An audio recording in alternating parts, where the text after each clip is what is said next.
I want to bring in Greg DiMarzio, Rockland Trust's Vice President and Portfolio Manager now to continue this market conversation. So, Greg, we're seeing markets sliding today, the bond market not looking good either. Right now, where are you seeing opportunities for investors in this environment? Yeah, thank you. And thank you for having me. In terms of opportunities, I think it's interesting because a month ago, we were all very certain that inflation was here to stay, interest rates were steadily going to rise. And in the last week or so, we've certainly had that called into question with the bond market making a move lower. I guess to cut straight to your question, I think secular growth might come back in vogue. And let me take one moment. When I say secular growth, what I mean is that last year, really, it was growth, momentum growth, tech, led by tech, that was leading the charge. And really, in the last several months, it's been inflation-oriented growth, more of a value-sensitive inflation, whether it be commodities or materials, that's led the charge, so heavy cyclicals. And I think what's gotten lost in the fray is something like healthcare, where you have actual secular growth. 5 years ago, healthcare had an incredibly high valuation and consistent secular growth due to demographic trends. So I think where the investors may be moving towards over the coming year is a reappreciation for secular growth.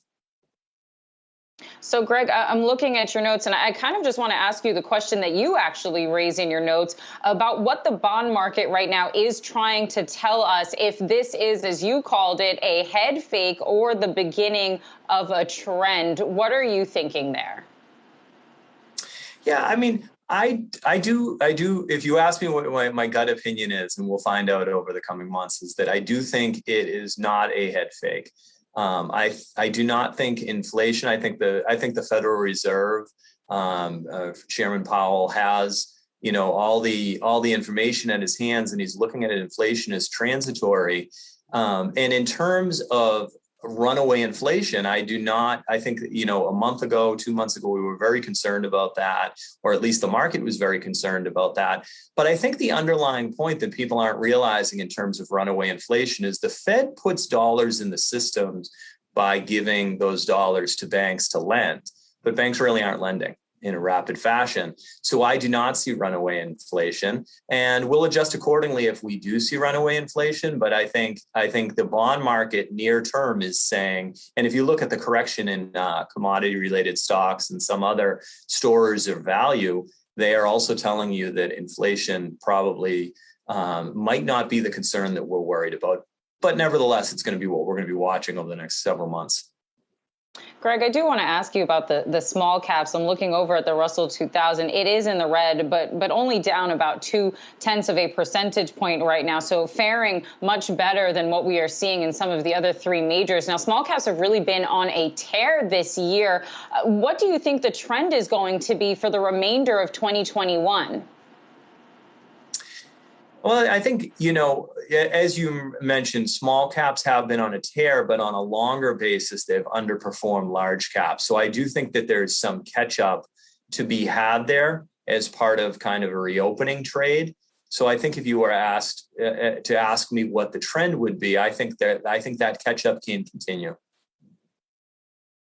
And we're seeing this Delta variant continue to surge, and it almost feels like deja vu. I feel like I'm back this time last year when we constantly were asking folks, how much is the coronavirus, how much is the pandemic really going to be a headwind for markets? And it feels, well, we did find out not much of a headwind, but it feels like we are back in that environment again, especially as we do see these spikes. Do you think right now that markets are at all paying attention to this Delta variant?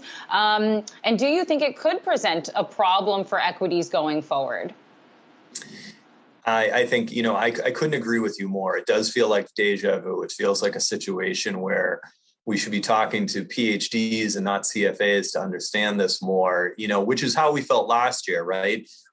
Last year we were really wondering how severe things were, what were the ramifications. I do not believe, certainly with the market this week, probing all-time highs, I do not think there's a lot of concern priced in. So it is certainly a concern that we have to watch, and we'll have to see how do vaccinated versus non-vaccinated people fare with these variants? Is it the type of thing where we're coming up with vaccinations every year akin to the flu? But again, I'm kind of smiling as I say that because, these are questions that we have to ask PhDs and not CFAs for their opinion. Well, before we let you go, Greg, I want to ask you just really quickly, just as we're seeing Bitcoin sliding today, how investors should really be approaching cryptocurrencies. Are you viewing this perhaps as a buying opportunity, a real chance to get into Bitcoin, Ethereum, and some of the others? Yeah, in terms of a buying opportunity or not, in general, the cryptocurrencies, I do think have some questions that they still have to answer in terms of broad-based ability to own.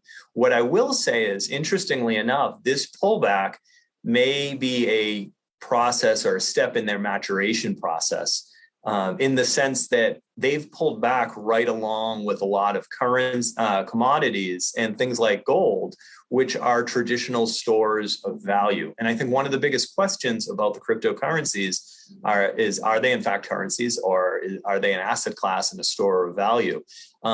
This is interesting in the sense that this pullback, if in fact it's part of a broader signal that we do not have runaway inflation, really kind of signals to investors that these might be a broader store of value, or at least a step towards that direction. It feels, for such a volatile asset class where we're constantly wondering what the drivers are, it feels like a predictable move of a commodity in the face of interest rates going down and potentially less inflation than we were worried about, if in fact that is what the bond market is signaling.